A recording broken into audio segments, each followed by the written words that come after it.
47 లక్షల రైతులు అని చెప్పి నువ్వు 22 లక్షల మంది రైతులకు మాత్రమే రుణమాఫీ చేసినావు. అంటే ఇది కేవలం 46% మంది రైతులకు మాత్రమే ఈ రోజు రుణమాఫీ జరిగింది.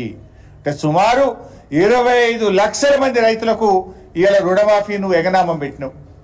25 లక్షల మందికి రుణమాఫీ చేయకుండా 54% రైతులకు రుణమాఫీ చేయకుండా నువ్వు రుణమాఫీ అయిపోయిందని చెప్పి గొంతు బిగ్గ చేసుకొని అరిచినంత మాత్రాన రుణమాఫీ జరుగుతుందా? ఇది మోసం కాదా? ఇంకా ఈయనేదో గొప్ప పని చేసినట్టు ఈ పాటి పనికి సిగ్గు లేకుండా ఆయన 100 మాదిగలు కలిసి రుణమాఫీ చేసినామని చెప్పి సంకల్పం గుద్దుకుంటున్నారు. వంది మాదిగలు ఇవాళ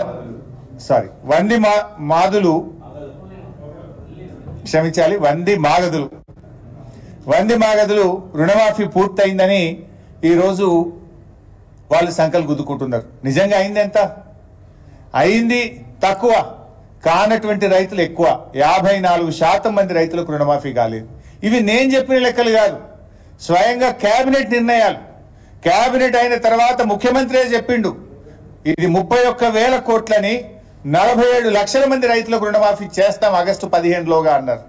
కేబినెట్ నిర్ణయం అన్నారు, కానీ చేసింది 17,000 కోట్లు, జరిగింది 22 లక్షల మంది రైతులకు. అంటే ఈ ప్రభుత్వం ఇవాళ రుణమాఫీ విషయంలో పూర్తిగా ఫెయిల్ అయిపోయిందని చెప్పి మనం చక్కగా చెప్పుకోవడానికి అవకాశం ఉంది.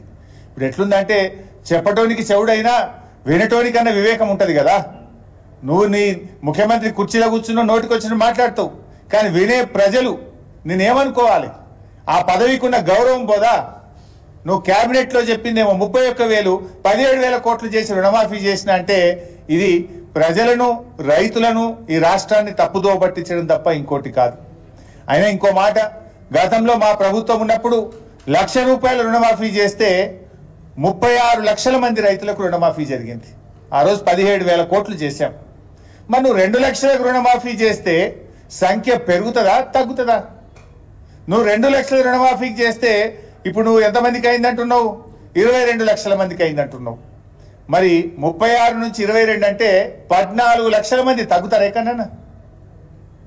మేము ఆనాడు ₹1,00,000 రుణమాఫీ చేస్తే 36 లక్షల మంది రైతులకు అయింది.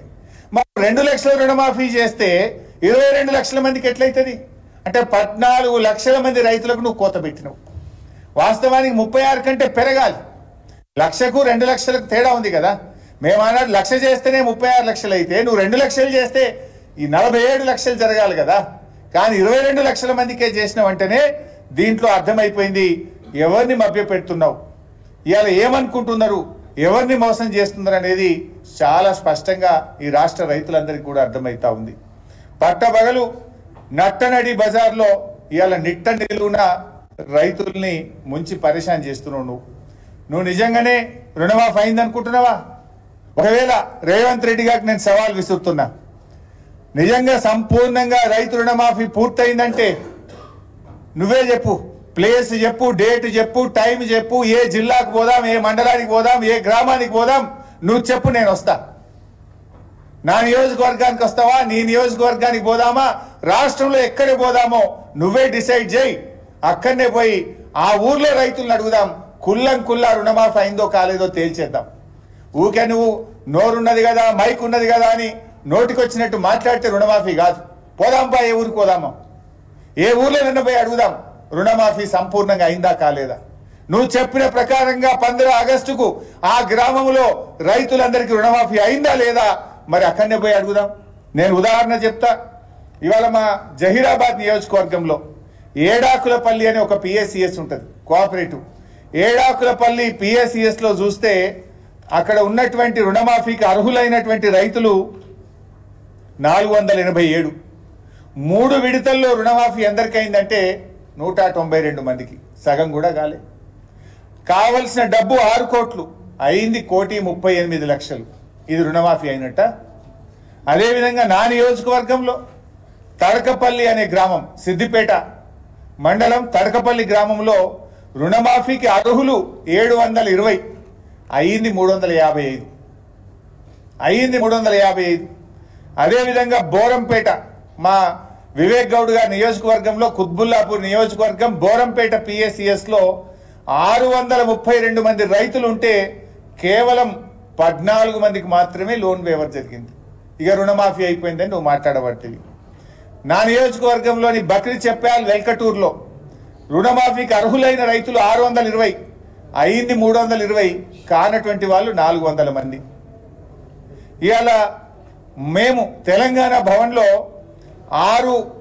ఈ నెల 6వ తేదీ నాడు ఒక కాల్ సెంటర్ పెట్టినాం. రుణమాఫీ కానటువంటి రైతులు తెలంగాణ భవన్కు మీరు వాట్సాప్ మెసేజ్ చేయండి, ఫోన్ చేయండి అంటే మాకు వచ్చిన సంఖ్య 116,441 ఫోన్లు వచ్చినాయి. ఒక్క తెలంగాణ భవన్కు వచ్చిన సంఖ్య 116,441. మాకు రుణమాఫీ కాలేదు అని తెలంగాణ భవన్కు రైతులు ఫోన్ చేసినారు. ఇంత స్పష్టంగా రాష్ట్రంలో రైతులు మాకు రుణమాఫీ కాలేదంటే ఈయన గారేమో అయిపోయిందని చెప్పి మాట్లాడుతూ ఉన్నాడు. ఇవాళ రేవంత్ రెడ్డి గారు ఆయన మాట్లాడేది ఏంటంటే ఎంతసేపు మా మీద మాట్లాడే ప్రయత్నం చేస్తున్నాడు, నన్ను వ్యక్తిగతంగా నిందించే ప్రయత్నం చేస్తున్నాడు. నీ చరిత్ర ఏందో నా చరిత్ర ఏందో రాష్ట్ర ప్రజలకు తెలియదా? నేను నీలా